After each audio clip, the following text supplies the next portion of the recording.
transformación pacífica del país. Amigos, bienvenidos a una nueva transmisión más. Es un placer estar nuevamente con ustedes. Servidor Irving Rodríguez, transmitiéndoles desde su canal Pregoneros de la 4T, en busca de la información para esta cuarta transformación. Antes de irnos de lleno a la nota, si es de tu agrado, apóyanos con ese like, compártela, para que pueda llegar a más gente y se entere de esta situación.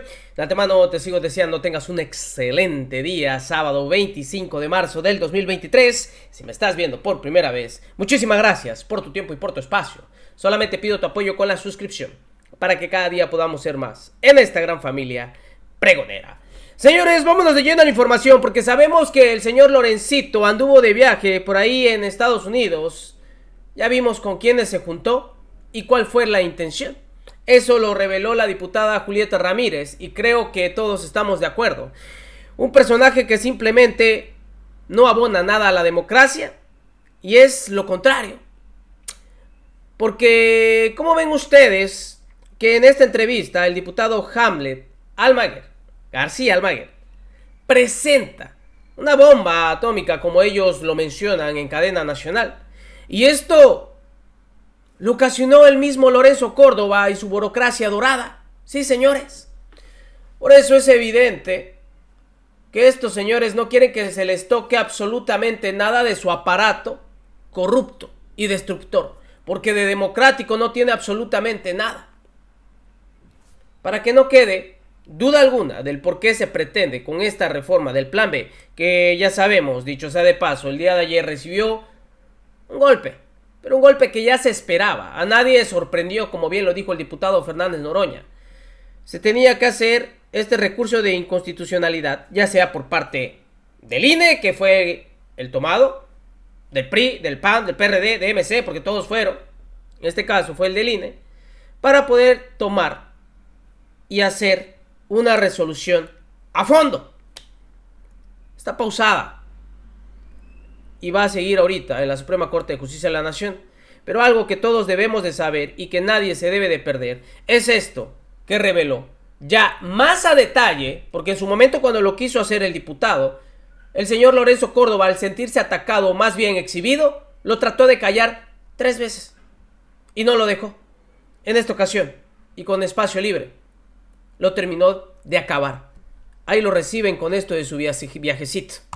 De que viene a saludar a la gran audiencia de Sin Censura, trae consigo prácticamente una bomba atómica contra el Instituto Nacional Electoral, pero además una bomba que nace en el propio seno de la institución. Este informe de gestión que coincide con pues prácticamente la recta final de la presidencia de Lorenzo Córdoba y que deja muy mal parada a la institución, diputado.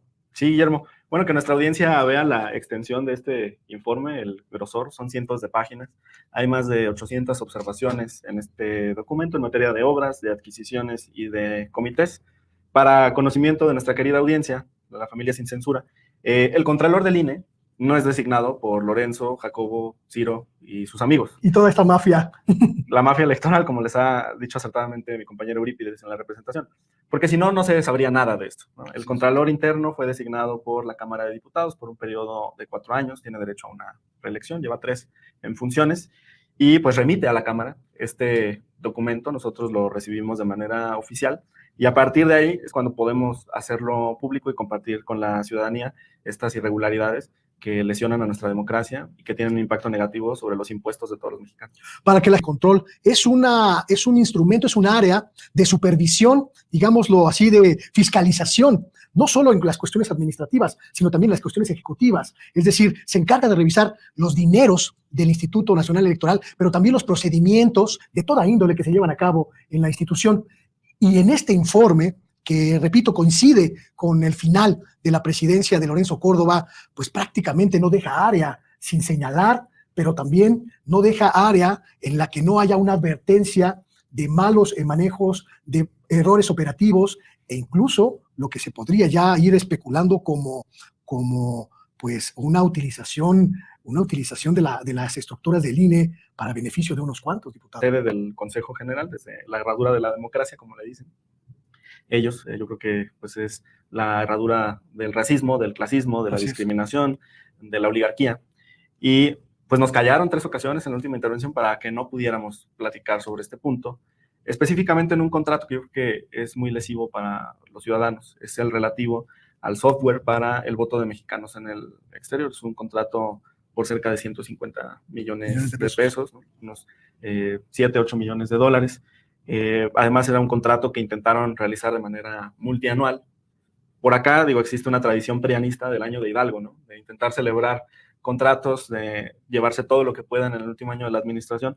Y parece que están practicando el año de Hidalgo, porque quieren dejar amarrada a la siguiente presidencia e integración del INE. Recordarle a nuestra audiencia que en este momento en la Cámara de Diputados estamos en un proceso de designación de nuevos consejeros electorales, y los actuales consejeros, especialmente en esta burbuja que maneja los recursos de Lorenzo Córdoba, Ciro Murayama y el secretario Porfirito Jacobo, quieren pues dejarle las manos amarradas y que cuando lleguen los nuevos integrantes ya no tengan margen de maniobra, porque los contratos ya están hechos incluso por varios años. El Contralor identifica esta irregularidad y suspende el contrato, lo cual, bueno, pues previene que se dé este atraco a la nación. Digamos que en este caso específico ya existía un ganador predeterminado, porque realizaron el diseño de la convocatoria de la licitación de tal manera que solamente una empresa pudiera cumplir con esos requisitos. Entonces, iban a decir, no es un tema que yo le esté asignando al contrato, es que es el único que cumple, y pues eso es una falsedad. Es irrisorio que en todo el país solamente una empresa pueda prestar un servicio. Mire usted, para que entienda un poquito lo que estamos platicando el diputado Hamlet Almaguer, yo le voy a leer, ve usted allí en su pantalla el documento, la página 54 de este informe anual de gestión y resultados del órgano interno del INE. Establece que el órgano inició un procedimiento de intervención el 6 de septiembre del año 2022 sobre las presuntas anomalías detectadas en el procedimiento de licitación precisamente de este servicio de infraestructura de cómputo para el sistema de voto electrónico para mexicanos y mexicanas residentes en el extranjero. Ahí puede usted ver el documento, una suficiencia presupuestal de 158 millones de pesos. Lo importante viene en el siguiente párrafo que puede usted leer ahí. Dice muy claramente que se establecieron en la convocatoria requisitos técnicos que limitaban la participación libre de empresas con un alto riesgo, así lo dice el órgano interno de control del INE, un alto riesgo de que dicho procedimiento pueda estar dirigido, es decir, pueda estar prácticamente etiquetado, amarrado para un proveedor, en este caso, porque solo una empresa podía proveer esta tecnología denominada blockchain, el bloqueo en cadena, para traducirlo libremente del inglés, y que solo esta empresa lo tenía disponible. Prácticamente, diputado, le regalaron la licitación a una empresa. Además, señala el auditor que es una empresa que ya le estaba prestando servicios al instituto desde el año 2019, es decir, ya tenían familiaridad, ya se conocían, y obviamente da para pensar pues, sobre lo que estaba ocurriendo. Ellos querían adquirir otros contratos, entonces sacan a todos los demás competidores y dicen, con esta empresa con la que ya estamos trabajando muy a gusto, claro, quién sabe si con moches, le asignamos. Ese es un gran punto. No sabemos si esta licitación amañada y prácticamente dirigida con nombre y apellido a una empresa pueda tener detrás los moches. Sí, una vieja práctica prianista que se eliminó del Congreso desde que Morena es mayoría. Es lo que extrañan los partidos de oposición, los moches en los contratos. En el último párrafo también Guillermo señala, además la contratación pretendía ser por 3 años sin que se acreditara que dichos compromisos representaban ventajas económicas más favorables. O sea, si por un año, por ejemplo, te cobro 10 pesos y por 3 años te cobro 30 pesos, entonces ¿cuál es la ventaja de celebrar el contrato por 3 años? ¿No? Exacto. Ni siquiera fueron cuidadosos en decir, bueno, vamos a disfrazarla y vamos a poner que por un año cobran 10 pesos y por 3 años cobran 21, para decir que el promedio es de 7 pesos por año, ¿no? Así es. No demostraron esta ventaja económica y por eso el auditor, el contralor, suspende este primer contrato que estamos analizando. Ahora, diputado, este contrato que en términos procedimentales está suspendido, no significa que ya esté cancelado, es decir, se está revisando. ¿Y qué procede en este caso? El órgano interno de control hace señalamientos, el INE da explicaciones. ¿Qué pasa en este sentido? Bueno, para nuestra audiencia, explicarles que en nuestro país la fiscalización sigue 2 principios fundamentales. Uno es el de anualidad, y eso significa que se revisa todo el gasto de un ejercicio. Y el segundo principio es el de posterioridad. Eso significa que en el 2023, como ocurre, se revisa lo que ocurrió en el 2022, por eso el informe del 2022. Entonces, existen 2 mecanismos de fiscalización. El primero es esperarse hasta que estén consumadas estas violaciones, estos atracos, y entonces intentar fincar responsabilidades, pero suele ser muy complicado. Lamentablemente, el dinero pues fluye, lo desaparecen y al rato no se puede recuperar, como ha pasado en muchísimos casos, entre ellos el de Rosario Robles, de la estafa maestra. Pues prácticamente no se puede recuperar el dinero porque hace años que lo dispersaron, que se lo repartieron y lo desaparecieron. Lo sacan del sistema financiero y lo tienen en efectivo. El otro sistema es el que aplica el Contralor. Y dice, yo no me voy a esperar a que pase el año y a que se dé el contrato y a que se repartan el dinero. Mejor suspendo el contrato en este momento, lo congelo y entonces ya no pueden utilizar estos recursos. Entonces el daño que pretendían realizar está detenido. Como bien dices, no hay una cancelación, pero sí hay una suspensión. Lo que yo celebro es que no se haya generado un daño a la Hacienda. Pero existe aquí la tentativa. O sea, hicieron todo lo posible por quedarse con esos recursos y asignarlos de manera ilegal. Y además, a esta empresa ya le habían asignado antes contratos, seguramente con la misma dinámica. Claro. Es decir, la dinámica de si eres mi cuate o si me ayudas, te doy el contrato y no tienes competencia, ¿no? Así es. Y existen otros ejemplos muy, muy claros. Recientemente, pues vimos que Lorenzo Córdoba fue a Estados Unidos a dialogar con los golpistas, ¿no? Con Luis Almagro, con la OEA, y también con otras instancias. Dice el INE en su comunicado que era un ejercicio para fortalecer lazos. Y yo digo, ¿qué lazos va a fortalecer si ahora que regresó le quedan 10 días en el cargo? O sea, él se va el 3 de abril. Exacto. Para fortalecer lazos, además, con algunas de las organizaciones, pues que claramente son identificadas como financiadas por el Departamento de Estado y que en algunos casos hacen trabajo pues prácticamente de golpismo en las naciones latinoamericanas, principalmente progresistas. Es decir, esto huele muy mal. Sí, ideológicamente cargadas hacia la derecha. Y tenemos aquí en la página 35 de este reporte, me atrevo a compartir, es este contrato, si quieres comentarle a la audiencia sobre el concepto. Dice, fíjese usted, me voy a quitar los lentes porque si no se me empañan con los nervios y el asombro. En la tercera sesión ordinaria de 2022, celebrada el 2 de marzo del año pasado, el INE solicitó un servicio de agencia de viajes, hablando de esto, un servicio de agencia de viajes para la reservación, compra, emisión y modificación de pasajes aéreos nacionales e internacionales por la cantidad, no sé si son dos materias, una es la suficiencia y el otro es la adjudicación. Este es el monto en el que se cerró el contrato y este era el tope que tenía. El contrato por 9,762,112 pesos.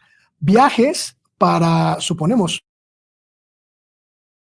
los consejeros, que el INE tiene una estructura en todo el país que es parte de la reforma del Plan B. Sí se me empañan los lentes, diputado, de verdad es que es... Tienen sus consejos locales en cada una de las 32 entidades. Y luego tienen consejos distritales que también tienen 5 vocales. Con la reforma esto se modifica. Pero eso significa que si desde la Ciudad de México el INE quiere ejecutar una instrucción en Tapachula, Chiapas o en Tijuana, en los dos extremos del país, lo único que tiene que hacer es mandar un correo a la oficina del instituto en ese distrito, en esa ciudad, y ellos con el personal que tienen allá lo ejecutan. O sea, no tienen que mandar a nadie de la Ciudad de México a Tapachula. ¿Quiénes son los que utilizan estos millones para viajar? Los consejeros del distrito. 10 millones de pesos al año. En boletos de avión. Solo en boletos de avión, más allá de viáticos, hospedajes, transportes terrestres, etc. Sí, porque la ciudadanía nos preguntaba, ahora que fue Lorenzo a Estados Unidos, ¿y de dónde sacó el dinero para el viaje? Para su gira. Son precavidos, elevan los contratos de manera previa, entonces ya tienen su colchón, les gustan mucho los colchones, ¿no? Los cochinitos dorados, los colchones así de plumas, entonces ya tienen todo arreglado, simplemente le llaman a la agencia de viajes y dicen, quiero 2 boletos en primera clase para ir a Washington o para ir a Nueva York, y ahí están para los consejeros cuando lo requieran. Es decir, no utilizan sus recursos para hacerlo. Lo que les mencionábamos es, a ver, si estás a 2 semanas de irte, ¿qué lazos vas a fortalecer si cuando regreses, pensando de buena fe, si tiene un acuerdo con una institución internacional, ¿qué va a hacer en 10 días para ejecutar lo que acordaron? Así es. Nada. Ahora, pensando con astucia, pues realmente se reúne con golpistas, le pagamos pues vacaciones a 2 semanas de irse, vacaciones derechosas, ¿no? Y pues particularmente no hay ninguna ventaja o beneficio para el país en este caso, pero ellos ya tienen esto amarrado mediante contratos. En este documento que nos comparte el diputado Hamlet Almaguer, hay una serie de señalamientos que me parecen sumamente graves, sobre todo si queremos entender estas lógicas de hacernos creer, que es la lógica de Lorenzo Córdoba, que el INE es de su propiedad, que el INE le pertenece y que ellos son los únicos posibilitados o capacitados para operarlo. Un señalamiento que se encuentra en este informe, en el que habla de la deficiencia con la que se integran los expedientes de licitación y con la que se archivan los comprobantes de gastos en la institución. El órgano interno de control señala que prácticamente el caos administrativo hace imposible una revisión histórica de los archivos y de los gastos del Instituto Nacional Electoral. Entonces, pensando en esta lógica, uno podría suponer no solo benefician a sus cuates, sino que borran las huellas en las auditorías. Les conviene el desorden, porque entonces cuando llegue el ente fiscalizador a solicitar la información, pues le van a decir, bueno, pues échate un clavado ahí en esa pila de documentos. Oye, los expedientes, pues ¿cuáles expedientes? Fíjense nada más para que ustedes tengan, en la página 105 de este documento que nos comparte el diputado Almaguer, en la página 105 se habla con mucha claridad de las cédulas de contenido de documentación, es decir, los legajos con los que se integran estos expedientes, y pues habla de prácticamente el 45% de contratos en los que no se encuentra la documentación suficientemente registrada para su verificación, y que esto podría señalar pues quebrantos en algunos casos, diputado. Sí, si no tienen la información al alcance para que pueda ser verificada, pues eso obviamente complica y les conviene realizarlo de esa manera. Además, se dan toda clase de contratos. En lo que tú comentas, el órgano interno de control señala 57.164.462 pesos en 54 expedientes de contratación, que son los que revisaron, porque precisamente por ese desorden, la Contraloría no puede revisar los 1000 expedientes de contratos, ¿no? Hace un muestreo y sobre esos detecta que la mitad no están completos. Ahora que Lorenzo Córdoba se va y que prácticamente la presidencia que mantuvo en su control durante una década va a cambiar, ¿cómo podría la sociedad mexicana, diputado, garantizar una revisión exhaustiva, necesaria, urgente, por lo que vemos, de esta forma en la que se condujo el INE estos últimos 10 años? Bueno, estamos en este proceso de designación de nueva presidencia y 3 consejerías del INE, 4 nuevos integrantes de 11, se quedan 7 y entran 4 nuevos. En el proceso de salida y entrada de los consejeros hay un mecanismo de entrega-recepción. Es decir, a la nueva presidenta le van a tener que entregar toda la documentación y ahí viene la oportunidad para que pueda realizar una revisión a profundidad. Entonces, estar muy pendientes del proceso de designación de consejeros y después, si llega a la presidencia una persona que considere al instituto como una herramienta al servicio de los ciudadanos, sino con una perspectiva patrimonialista como la que se refleja en este documento, seguramente tendrá el interés por analizar todo esto. Segundo, nosotros desde la Cámara pues también vamos a hacer nuestro trabajo. Hemos solicitado informes, hemos invitado al Contralor Interno del Instituto, va a visitarnos la siguiente semana, muy probablemente el martes, para que nos actualice sobre todos estos hallazgos. Hemos abarcado, por ejemplo, la parte de obras, pero también hay cifras que son escandalosas en la parte de servicios personales. Hablan de 9.391 millones de pesos en el año 2022, solamente en este capítulo de servicios personales. Eso significa para nuestra audiencia la contratación de asesores, de auxiliares, de directores, subdirectores, jefes de departamento, la creación de estructura, de tal forma que el INE pues, se ha vuelto un elefante reumático, como le menciona el presidente de la República, sobre estas estructuras tan obesas en los diferentes órganos de gobierno, y por eso el INE es tan costoso y tan pesado. Hablando de este punto, estamos haciendo una revisión exhaustiva de este documento elaborado por el órgano interno de control del Instituto Nacional Electoral, y haciendo un reporte en la página 129 de este documento, se habla precisamente de la revisión de los acuerdos mediante los cuales el todavía secretario ejecutivo de la institución, Edmundo Jacobo, el alfil, el peón de Lorenzo Córdoba en la Secretaría Ejecutiva del Instituto, modificó las estructuras orgánicas de la institución, y habla, este documento lo voy a leer textual para que usted tenga un poco más claro exactamente cómo procedía esta mafia electoral, nunca mejor bautizada como mafia en este sentido. En 19 de las 33 auditorías realizadas, dice el documento que está usted viendo en su pantalla, en el 58%, más del 50% de las auditorías, la OIC llevó a cabo una revisión de los procesos con los que se aprobó la modificación orgánica de las estructuras del INE, y se determinó que no se acredita, estoy leyendo textual, no se acredita que la modificación de las estructuras aprobadas se haya llevado a cabo conforme a los criterios técnicos establecidos en los artículos señalados para este efecto. Esto habla pues prácticamente de un uso discrecional de las facultades de la Secretaría Ejecutiva, diputado. Sí, mencionábamos la dimensión de la estructura del Instituto Nacional Electoral, el gasto tan enorme de miles de millones de pesos en el capítulo 1000, que son servicios personales. Y después cuando te vas precisamente a las contrataciones, modificaciones de estructuras, esto implica creación de jefaturas de departamentos, subdirecciones, direcciones, más burocracia. Ahí no siguieron las propias normas que el instituto tiene sobre el estatuto del servicio profesional electoral, ni los manuales.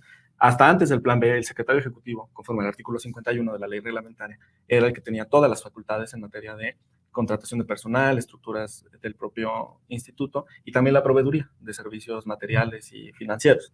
Era un súper secretario ejecutivo. El Plan B lo que establece es que estas facultades de contratación se le retiran al secretario ejecutivo y se mueven hacia una comisión de administración colegiada integrada por varios consejeros electorales.